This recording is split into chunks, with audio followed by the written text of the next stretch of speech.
तर अग्निशमन दलाच्या 2 लॅडर्स आता या ठिकाणी पोहोचलेले आहेत आणि टेक्निशियन आहेत जे दरवाजा ओपन करण्याचा प्रयत्न करतायत, मात्र अद्याप तरी त्यांना यश आलेलं नाही।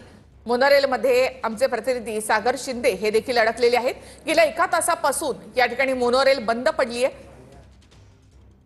लोक पॅनिक झालेत आणि त्यामुळे अनेकांना या ठिकाणी चक्कर देखील येते, सफोकेशन होतंय। मोनोरेलचे टेक्निशियन या ठिकाणी दरवाजा ओपन करण्याचा प्रयत्न करतायत, तर प्रवाशांना दरवाजापासून दूर राहण्याच्या सूचना केल्या जात आहेत। मात्र प्रचंड गर्दी असल्यामुळे देखील प्रवाशांना दरवाजापासून दूर राहता येत नाही। बाहेर काढा अशी विनंती हा प्रवासी या ठिकाणी करतोय।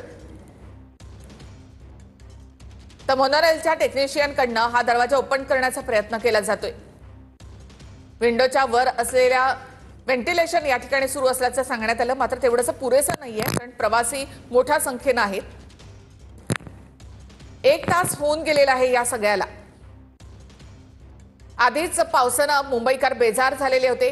लोकल ट्रेनचा खोळंबा, विस्कळीत झालेली मध्य आणि हार्बर रेल्वेची सेवा याचा फटका प्रवाशांना बसला।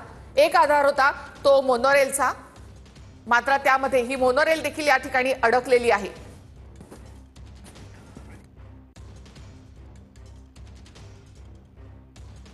तर मुंबईमधलं हे सगळ्यात मोठं रेस्क्यू ऑपरेशन आपण या ठिकाणी पाहतोय।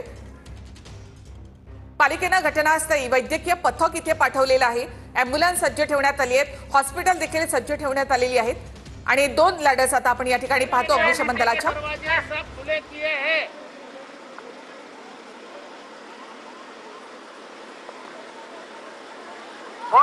हे प्रवासी या ठिकाणी उभे आहेत। कृपया आपण सर्वांनी मध्यभागी या आणि अपोजिट साइडला जाऊन थांबा। कोणीही दरवाजाला हात लावू नका। एक दरवाजा उघडून आपल्याला बाहेर काढण्यात सर्व यंत्रणा इथे आलेली आहे। हे रोशन लाईव्ह या ठिकाणी प्रवाशांना बाहेर काढलं जाणार आहे। दरवाजापासून दूर राहा, त्याला हात लावू नका असे अनाउन्समेंट या ठिकाणी करण्यात आली। तसंच जो डोअर ओपन केला जाणार आहे त्याच्या अपोजिट साइडला जाऊन तुम्ही उभे राहा असं आवाहन देखील करण्यात आले, कारण प्रत्येकाला इथे बाहेर पडण्याची घाई असेल आणि अशा वेळेला कोणताही अपघात एक एक करून आम्ही बाहेर काढत आहोत।